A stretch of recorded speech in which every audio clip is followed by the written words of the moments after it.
இந்த வருகையில் போகிறதுக்கு என்ன செய்யணும் அதை மாத்திரம் நான் சொல்லிவிட்டு நான் ஜெபம் பண்ணி முடிக்க விரும்புகிறேன். பொதுவாக நாங்கள் கடைசி நாட்களில் அந்த வருகைக்கு போகக்கூடியதான மிக முக்கியமான 7 விஷயங்கள் இருக்குது. அந்த 7 விஷயத்தை மாத்திரம் சொல்லிவிட்டு நான் ஜெபம் பண்ணி முடிக்கிறேன். இந்த வருகையில் நீங்கள் போகணும், கர்த்தருடைய வருகையில் பிரவேசிக்கணும் அப்படின்னு சொன்னால் பேசிக்காக ஒரு மிக முக்கியமாக ஒரு 7 விஷயத்தை நீங்கள் செய்ய வேண்டும். முதலாவதாக, இயேசு கிறிஸ்துவின் ரத்தத்தினாலே பாவம் மன்னிப்புக்கென்று உங்களை ஒப்பு கொடுக்கணும். இயேசுவின் ரத்தம் பாவம் மன்னிச்சிருக்குங்கிற நிச்சயம் இருக்கணும். நிறைய பேருக்கு அந்த நிச்சயம் இல்லை. கிறிஸ்டின் ஆகிட்டாங்க. கிறிஸ்டின் ஆகிறதுனால நீங்கள் பரலோகத்துக்கு போயிடுவீங்கன்னு நினைக்காதீங்க. சிலர்லாம் கல்யாணத்துக்காக கிறிஸ்டின் ஆகிருப்பான். அவன் ஆண்டவரெல்லாம் ஏற்றுக்கொண்டிருக்க மாட்டான். ஆனால் ஏதோ கல்யாணம் பண்ணணுமேன்ட்டு கிறிஸ்டின் ஆகிருப்பாங்க. அது கணவனும் ஆகிருக்கலாம், மனைவியாக இருக்கலாம். அதனால் நீங்கள் வருகையில் போவீங்கன்னா போக முடியாது. பாவ மன்னிப்பின் நிச்சயம் இருக்கணும். கிறிஸ்தவ குடும்பத்தில் பிறந்ததுனால நீங்கள் ரட்சிக்கப்பட்டவங்கன்னு அர்த்தம் கிடையாது. கிறிஸ்தவ குடும்பத்தில் பிறந்திருந்தாலும் உங்களுக்கு என்ன அனுபவம் இருக்கணும்? ரட்சிப்பின் அனுபவம் இருக்கணும். உங்கள் அப்பா அம்மா கிறிஸ்டினுங்கிறதுனால நீங்களும் கிறிஸ்தவங்க தான் அப்படின்னு சர்டிஃபிகேட் வேணால் சொல்லும். ஆனால் பரலோகம் சொல்லாது. பரலோகம் உங்ககிட்ட பாவ மன்னிப்பை எதிர்பார்க்குது. ஒரு குறிப்பிட்ட காலம் வரைக்கும் நீங்கள் அப்பா அம்மா கண்ட்ரோலில் இருக்கிறீங்க. ஒரு குறிப்பிட்ட காலத்துக்கு அப்புறம் நீங்கள் சுயமாக யோசித்து பாவம் செய்கிற காலகட்டம் வந்த பிறகு உங்களிடத்துல பாவம் மன்னிப்புக்கென்று கர்த்தர் சில காரியங்களை எதிர்பார்க்கிறார். பாவம் மன்னிக்கப்பட்டால் தான் நீங்கள் வருகையில் போக முடியும். பாவம் மன்னிக்கப்படனா என்ன செய்யணும்? நீங்கள் வேறு ஒன்றுமே செய்ய வேணாம். இயேசுவே என் உள்ளத்தில் வாரும், என் பாவத்தை மன்னியும், உம்முடைய பிள்ளையாக என்னை ஏற்றுக்கொள்ளும், உம்முடைய ரத்தத்தினாலே என்னை கழுவும். இதை தான் நீங்கள் சொல்லணும், அவ்வளோதான். ஆனால் இருதயத்தின் ஆழத்திலேருந்து சொல்லணும், உண்மையாக சொல்லணும். வசனம் சொல்லுது, இருதயத்தில் விசுவாசித்து வாயினாலே அறிக்கை பண்ணால் என்ன வரும்? ரட்சிக்கப்படுவீர்கள். இதை நீங்கள் உண்மையாக சொல்லணும். அப்படி நீங்கள் சொல்லி ஆண்டவர் உங்களை மன்னிச்சிட்டாரு அப்படின்னு நீங்கள் நினச்சிங்கன்னா உங்களுக்குள்ள ஒரு ரட்சிப்பின் சந்தோஷம் ஒன்று வரும். அதுதான் நீங்கள் ரட்சிக்கப்பட்டதுக்கான ஒரு அடையாளம். அந்த பாவம் மன்னிக்கப்பட்ட உடனே உங்களை அறியாமலேயே ஒரு சந்தோஷம் வரும். உங்கள் பாவம் மன்னிக்கப்பட்டதுக்கு ஒரு கண்ணீர் ஒன்று வரும். உங்கள் இருதயம் உடைக்கப்படும். ஆண்டவரோடு கூட ஒரு மிகப்பெரியதான ஒப்புரவாகுதல் உருவாகும். இதெல்லாம் சொல்லி உங்களுக்கு தெரியாது, அனுபவிச்சா மட்டும்தான் தெரியும். அந்த ரட்சிப்பின் அனுபவத்துக்குள்ளே நீங்கள் வரணும். அதை தான் கர்த்தர் ஃபஸ்ட்டு எக்ஸ்பெக்ட் பண்ணுறார். ரெண்டாவது, பிதா குமாரன் பரிசுத்தாவின் நாமத்தினாலே தண்ணீரில் மூழ்கி ஞானஸ்தானம் எடுக்கணும். வேறு எந்த ஞானஸ்தானத்தையும் பைபிள் அலோவ் பண்ணலை. குழந்தை ஞானஸ்தானம், கொடிக்கு கீழே ஞானஸ்தானம், வேறு எந்த விதமான நூதனமான எந்த ஞானஸ்தானத்தையும் பைபிள் சொல்லலை. ஏன் அப்படின்னு கேட்டிங்கன்னா, விசுவாசம் உள்ளவனாகி ஞானஸ்தானம் எடுக்கணும். குழந்தையில் நீங்கள் விசுவாசம் உள்ளவனாகி எடுக்க முடியாது. நீங்கள் யார் கையில் எங்கே இருந்தீங்கன்னு உங்களுக்கே தெரியாது. ரெண்டாவது, ஞான ஸ்நானம்னா தண்ணியில் மூழ்கிறதுக்கு பேர் தான் என்னது? எனக்கு ரொம்ப ஆச்சரியம் என்னென்னா, இந்த ஜலத்தினாலும் ஆவியினாலும் பெறவா விடியல்னு ஒரு வசனம் இருக்குல்ல, ரோமன் கத்தோலிக்க பைபிளில் தான் அது கரெக்டாக இருக்குது. ஒருவன் தண்ணீரிலும் ஆவியிலும் நுழையா விடில்னு இருக்கும். தமிழில் கூட எப்படி இருக்குது? நம்ம பைபிளில் பெறவா விடில். ஆனால் அதில் எப்படி இருக்குது தெரியுமா? நுழையா விடில். தண்ணிக்கு உள்ள நுழையணும்னு இருக்கு. ஆனால் அந்த ஞானஸ்தானத்தை அக்செப்ட் பண்ணிக்க மாட்டேங்கிறேன். நல்லா கவனிச்சுக்கொள்ளுங்க. தண்ணியில் மூழ்கி ஞானஸ்தானம் எடுக்கணும். அதுதான் கர்த்தர் சொல்கிறது. அதோடைய அர்த்தம் என்னென்னா, நான் பாவத்துக்கு மரித்து நீதிக்கு உயிர்த்தெழுகிறேன்னு அர்த்தம். கிறிஸ்துவோடு கூட அடக்கம் பண்ணப்பட்டு அவரோடு கூட உயிரோடு எழுந்திருக்கிறேன்னு அர்த்தம். அந்த ஞானஸ்தானத்தை நீங்கள் என்ன செய்யணும்? எடுத்துருக்கணும். எடுத்தீங்களா? சிலர் நினைக்கிறாங்க, நாங்கள் குழந்தையில் எடுத்தோமே, ஆனால் ஒரு ஞானஸ்தானம் தானே சொல்லியிருக்குது. நீங்கள் குழந்தையில் எடுத்ததுக்கு பேர் என்ன கிடையாது? ஞானஸ்தானமே கிடையாது. அதை நீங்கள் ஞானஸ்தானம் நினச்சிக்கிட்டு இருக்கிறீங்க. ஞானம் வந்த பிறகு எடுக்கிற ஸ்நானம் தான் ஞான ஸ்நானம். அதை நீங்கள் எடுக்கணும். எடுக்காதவங்க ஒப்பு கொடுங்க. காலம் ரொம்ப சமீபம், ரொம்ப சீக்கிரம் நம்முடைய ஆண்டவர் வரப்போகிறார். தள்ளி போடாதீங்க. ஆண்டவர் உங்களுக்கு ஒரு நல்ல வாய்ப்பை கொடுத்துருக்கிறார். அல்லேலூயா. மூன்றாவது, எபேசியர் 4:30, மீட்கப்படும் நாளுக்கென்று முத்திரையான பரிசுத்த ஆவியை துக்கப்படுத்தாதிருங்கள். பரிசுத்தாவின் அபிஷேகத்தை கண்டிப்பாக பெற்றுக்கொள்ளணும். ஏன்னா அதான் மீட்கப்படும் நாளுக்கென்று முத்திரைன்னு இருக்கும், மார்க். அதுதான் உங்கள் மேலே உள்ள சீல். அது அவர் இருந்தால் தான் நீங்கள் வருகையிலே போக முடியும். அந்த சீல் இருக்கிறவங்க தான். நீங்கள் பார்த்துருப்பீங்க, உங்களுக்கு இந்த ரேஷன் கடையில் வந்து அப்பப்போ டிவி கொடுக்குறேன், மிக்சி கொடுக்குறேன், கிரைண்டர் கொடுக்குறேன், 1000 ரூபா கொடுக்குறேன், 2000 ரூபா கொடுக்குறேன்பாங்க. அதுக்கு முதல்ல என்ன பண்ணுவாங்க தெரியுமா? ஃபஸ்ட்டு போய் ரேஷன் புக்கை கொடுத்தீங்கன்னா அதில் நோட் பண்ணிவிட்டு உங்களுக்கு என்ன கொடுப்பாங்க? ஒரு டோக்கன் கொடுப்பாங்க. அதுக்கப்புறம் நீங்கள் டோக்கன் இல்லாமல் புக்கை கொடுத்தா கூட தரமாட்டாங்க. எதை கொடுத்தா தான் கொடுப்பாங்க? டோக்கன் தான் முக்கியம். அதுக்கப்புறம் புக்கு முக்கியம் இல்லை. அதில் மார்க் பண்ணிட்டாங்க டோக்கன் கொடுத்தாச்சுன்னு. அதுக்கப்புறம் எது முக்கியம்? டோக்கன் முக்கியம். அதே மாதிரி தான் நீங்கள் ரட்சிக்கப்பட்டவுடன் பரலோகத்துக்கான டோக்கன் தான் பரிசுத்த ஆவியானவர். அவர் இருந்தால் தான் நீங்கள் எடுத்துக்கொள்ளப்பட முடியும். பரிசுத்த அபிஷேகம் பெறாமல் வருகையில் போக முடியாது. ஏன்னா அவர் தான் மீட்கப்படும் நாளுக்கென்று முத்திரைன்னு இருக்கு. கொஞ்சம் பேர் என்ன சொல்கிறாங்கன்னா, நீ ரட்சிக்கப்படும் போதே பரிசுத்தாவியினர் வந்துட்டாருப்பா, அப்புறம் எதுக்கு தனியாக பரிசுத்தாவி அப்படின்னு கேட்குறாங்க. அது 100% உண்மை. நான் இல்லைனே சொல்கிறேன். உங்களை நடத்தி கொண்டு வந்தது பரிசுத்தாவியானவர், கொண்டு வந்து இங்கே விட்டார். ஆனால் நீங்கள் அந்த பாவம் கழுவி தண்ணீரிலிருந்து வெளியே வரும்போது ஜலத்தின் மேல் அசைவாடுகிற ஆவியானவர் உங்களுக்குள் இறங்கி வருவார். வெளியே இருக்கிறவர் உங்களுக்கு உள்ளே வருவார். அவர் உள்ளே வந்த பிறகுதான் பாவத்தை குறித்தும் நீதியை குறித்தும் நியாய தீர்ப்பு குறித்தும் கண்டித்து உணர்த்துவார். அது மட்டுமல்ல, உங்களை கொண்டு போய் பரலோக ராஜ்யத்தில் சேர்ப்பார். அது வரைக்கும் அவருடைய பொறுப்பு. பரிசுத்தாவின் அபிஷேகம் பெறாதவங்க சபையில் இருக்கிற அபிஷேக கூட்டத்தில் கலந்து கொள்ளுங்க. ஒருவேளை உங்களுக்கு வாய்ப்பு இல்லை, அப்படி சான்சஸ் இல்லைன்னா ஒன்றும் பிரச்சனை இல்லை. நல்ல ஒரு தனி அறையில் போய் கதவை சாத்தி நல்ல ஊக்கமாக ஜெபம் பண்ணுங்க. வாஞ்சியும் தவணமுள்ள ஆத்துமாக்களை அவர் நிரப்புகிறார்னு இருக்கு. கண்டிப்பாக பரிசுத்த ஆவியானவர் உங்களை நிரப்புவார். அல்லேலூயா. 4வது மிக முக்கியமானது வேறுபாடு உள்ள வாழ்க்கை. வாசிங்க, அப்போஸ்தலர் நடவடிக்கைகள் 2ஆம் அதிகாரம் 40வது வசனத்தை வாசிங்க. இன்னும் அநேக வார்த்தைகளாலும் சாட்சி கூறி மாறுபாடுள்ள இந்த சந்ததியை விட்டு விலகி உங்களை ரட்சித்துக் கொள்ளுங்கள் என்றும் புத்தி சொன்னான். கவனிங்க, மாறுபாடுள்ள இந்த சந்ததியை விட்டு விலகி உங்களை ரட்சித்துக் கொள்ளுங்கள். இது 4வது வேறுபாடு உள்ள வாழ்க்கை. உங்களுக்கும் உலகத்துக்கும் என்ன இருக்கணும்?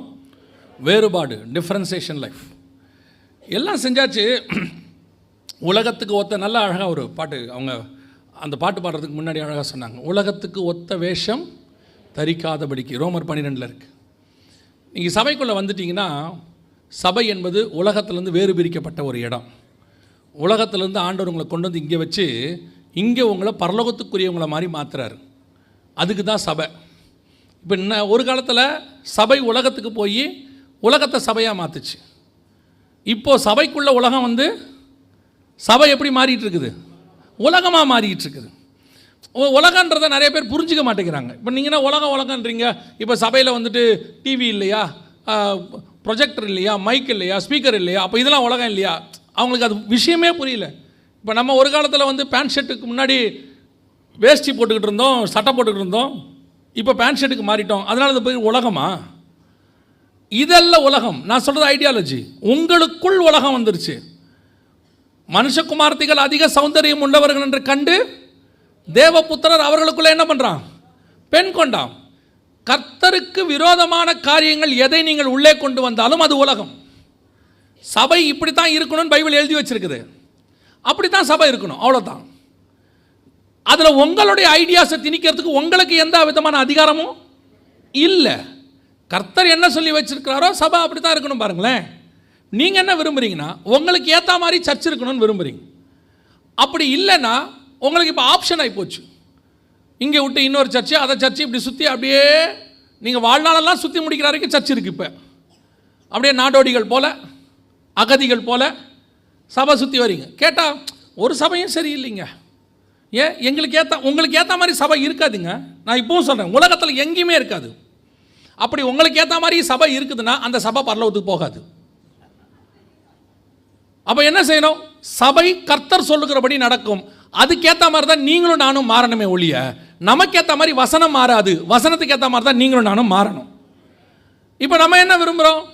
அப்போ அந்த சர்ச்சில் பாருங்கள், அப்பா என்ன டான்ஸு எப்படி போடுறாங்க. இங்கே நீங்கள் என்ன டான்ஸ் எல்லாம் கூடாதுங்கிறீங்க. ஆமாம் கூடாது, இங்கே கூடாது, அவ்வளோதான். ஏன் கூடாதுங்கிறீங்க? தாவீது ஆடினாரே, தாவீது ரோட்டில் ஆடினார், நீங்களும் ரோட்டில் ஆடுங்க, ஒரு பிரச்சனையும் இல்லை. பாருங்கள், நல்லா ஹைவேஸுக்கு போயிருங்க, ஏர்போர்ட்டுக்கிட்ட போயிருங்க, முடிஞ்சால் ரன்வே கிட்ட கூட போயிருங்க. உங்களை யார் ஆட வேணான்னா? அதே தாவீது ஆசாரிப்பு கூடாரத்துக்கு வரும்போது எப்படி வந்தான்? பயத்தோடும் நடுக்கத்தோடும் வந்தான். தேவனை சந்திக்க போகிற இடம்னு ஒன்று இருக்குது. நீங்கள் இன்றைக்கி உலகத்தையும் இது கொண்டாந்து ஒரே ஒரு விஷயம் மட்டும் நான் உங்களுக்கு சொல்கிறேன். இந்த உலகத்தினுடைய மாடல் இருக்குது பாருங்கள், அது மாறிக்கிட்டே இருக்கும். சபையினுடைய மாடல் இருக்குல்ல, இது மாறவே மாறாது. இது அன்னைக்கும் இதே வசனம் தான், இன்றைக்கும் இதே வசனம் தான். கர்த்தர் வர வரைக்கும் இதுதான் வசனம். இதில் எந்த மாற்றமும் இருக்காது. நாம் புடவை கட்டுறவங்க சுடிதார் போட்டுக்கிட்டோம், வேஷ்டி கட்டினவங்க பேண்ட்டு மாறிட்டோம். அதனால் இதுக்கு பேர் உலகம் இல்லை. உனக்குள்ள உலகம் வரக்கூடாது. அதுதான் இன்றைக்கி என்ன வந்துருச்சு? சினிமாக்காரனுடைய மாடல், சினிமாக்காரனுடைய ஆட்டம், சினிமாக்காரனுடைய டியூனு, ஏன் அதையும் தாண்டி சினிமா பாட்டியாக பாடுறான். உங்கள் மதுரை ரொம்ப ஃபேமஸ். அதில்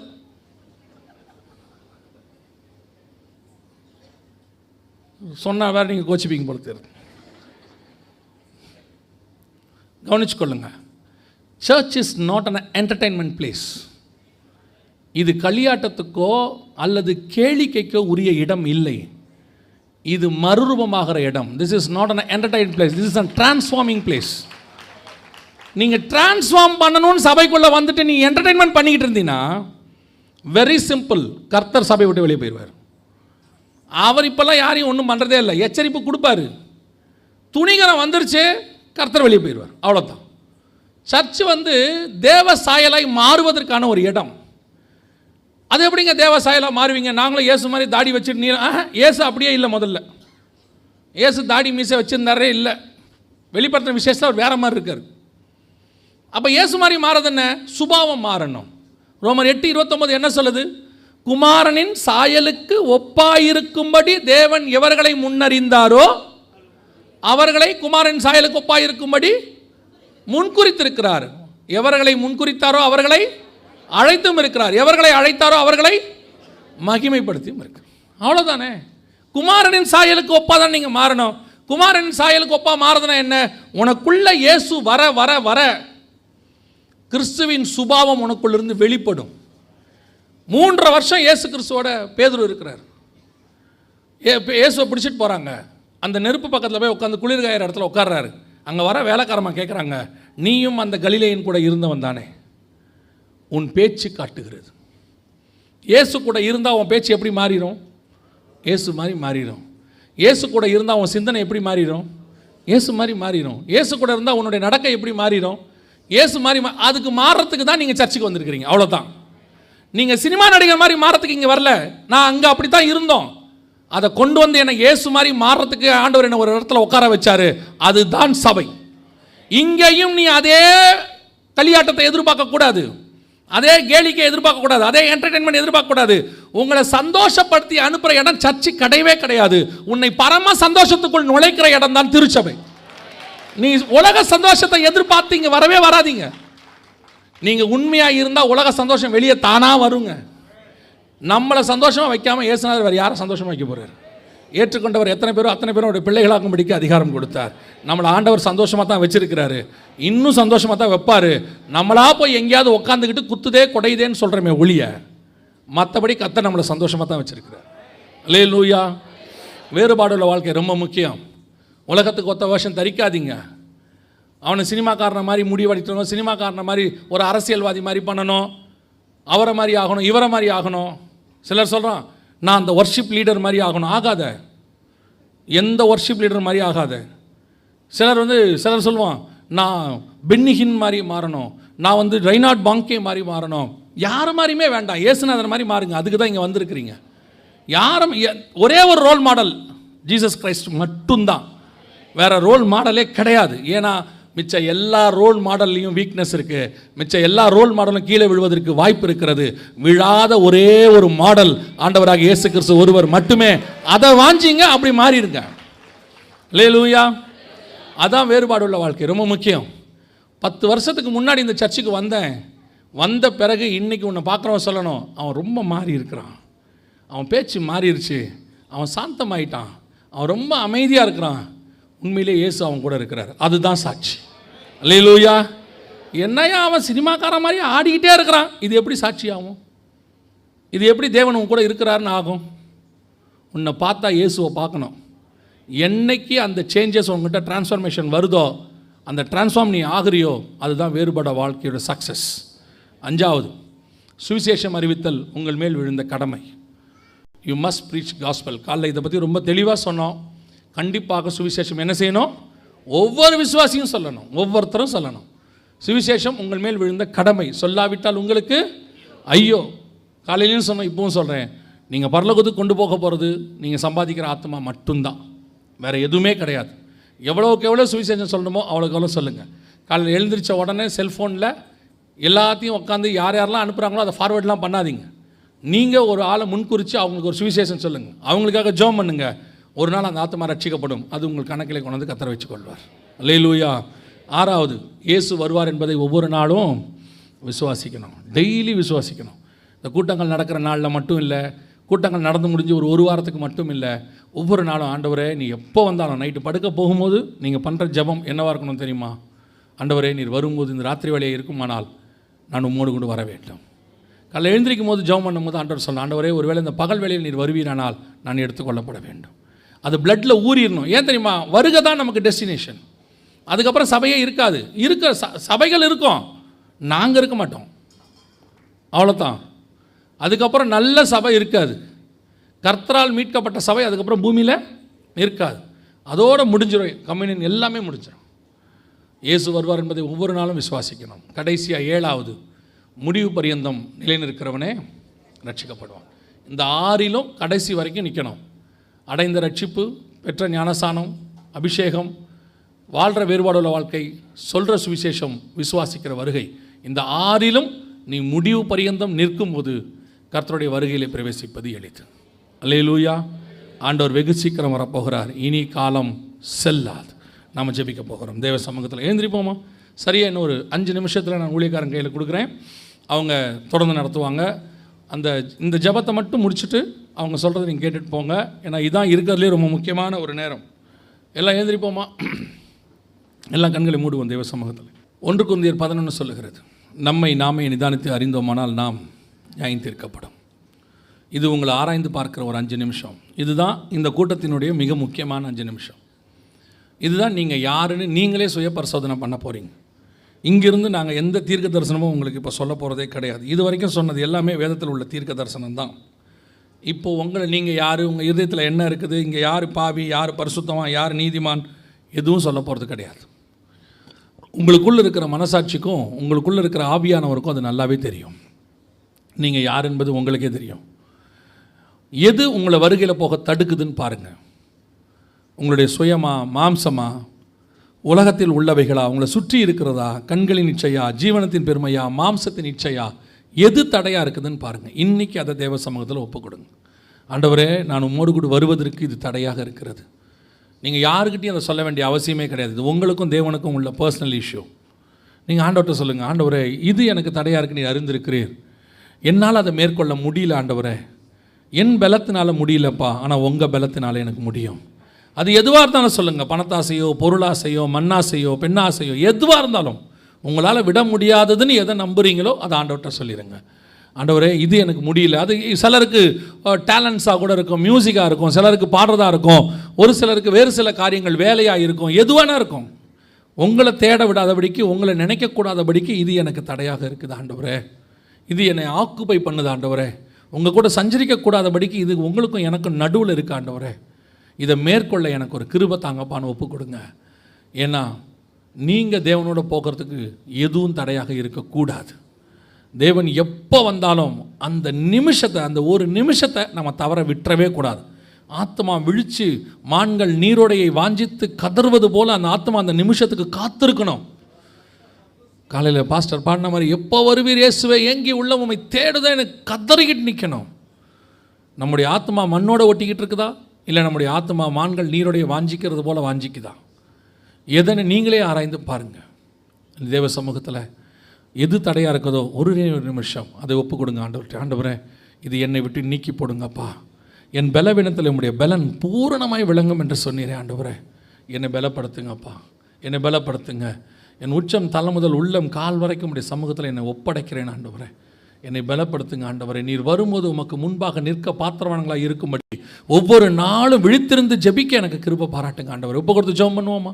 எல்லாம் நீங்கள் ஜெபிக்கிற அந்த வேளையில் எல்லாம் கண்களை மூடி இருப்போம். ஒருத்தர் கூட கண்ணை திறந்திருக்க வேணாம். இந்த 5 நிமிஷம் தான் முக்கியமான நிமிஷம். எல்லாம் கண்களை மூடி இருக்கிற வேளையில் நான் ஒரே ஒரு கேள்வியை மாத்திரம் கேட்டு முடிக்க விரும்புகிறேன்.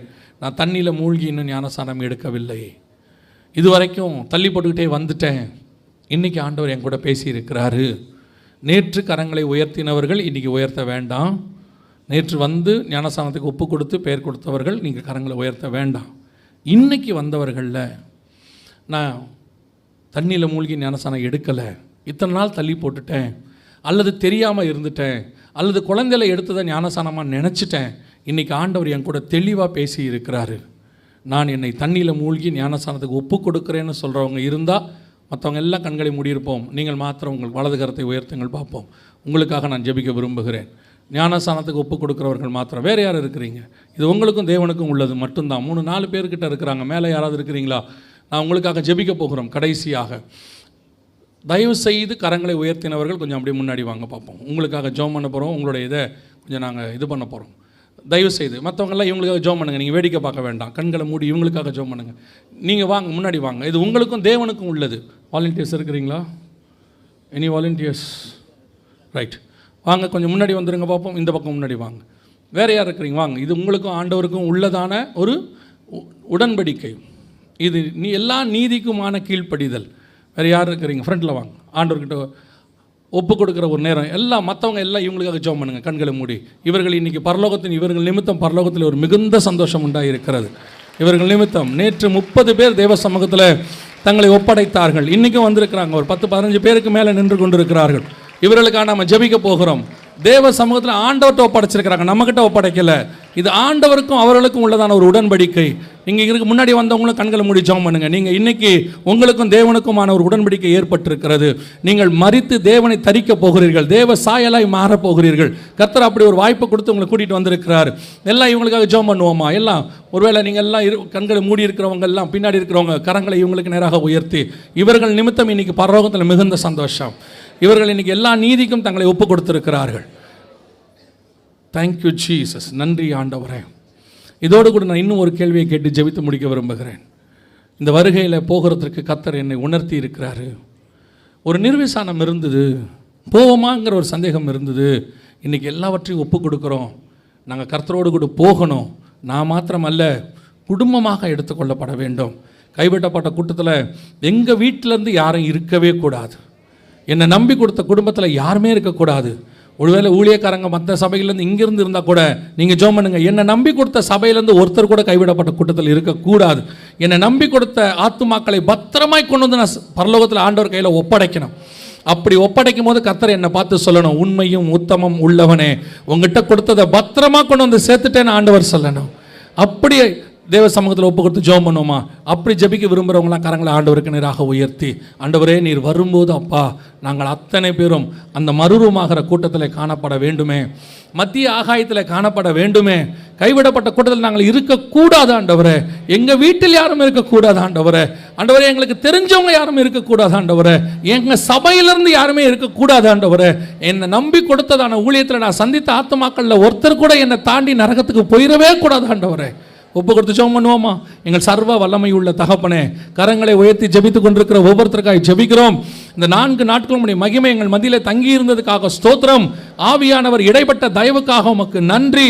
இப்பொழுதும் தேவ ஆவியானவர் கடைசி நாளிலே நீர் கிரியை செய்த மகத்துவத்துக்காக உமக்கு நன்றி ஆண்டவரே. எங்கள் மத்தியில் அசைவாடின தயவுக்காக உமக்கு ஸ்தோத்திரம். விசேஷமாய் இன்னைக்கு ஞானஸ்நானத்துக்கு ஒப்பு கொடுத்து வந்து நிற்கிற ஆத்துமாக்களுக்காக உமக்கு நன்றி தகப்பனே. மகா பெரிய காரியத்துக்கு தங்களை ஒப்பு கொடுத்திருக்கிறாங்கப்பா. இது முதல் கொண்டு இவர்கள் பரலோகத்தின் பிரஜையாய் மாறி இருப்பதற்காக ஸ்தோத்திரம். பழைய மனுஷனை கலைந்து போட அவர்கள் தைரியமாய் ஒப்பு கொடுத்திருக்கிறார் ஆண்டவரே. புது சிருஷ்டியாய் அவர்கள் மாறின தயவுக்காக உமக்கு நன்றி ஆண்டவரே. ஆண்டவரே, இந்த தீர்மானத்தில் முடிவு பிறந்தும் நிலையாய் நிற்க கர்த்தர் கிருபை தருவீராக. இவர்களுக்கு விரோதமாய் உருவாக்கப்படுகிற எல்லா ஆயுதங்களும் இயேசுவின் நாமத்திலே வாய்க்காதே போகட்டும் என்று கட்டளை கொடுக்கிறோம். முடிவு பரியந்தம் உமக்கென்று சீஷர்களாக சாட்சியாக நிற்கட்டும் ஆண்டவரே. ஆண்டவரே, இந்த திருச்சபைக்காக ஸ்தோத்திரம். விசேஷமாய் ஆண்டவரே உம்முடைய ஊழியக்காரருக்காக நன்றி.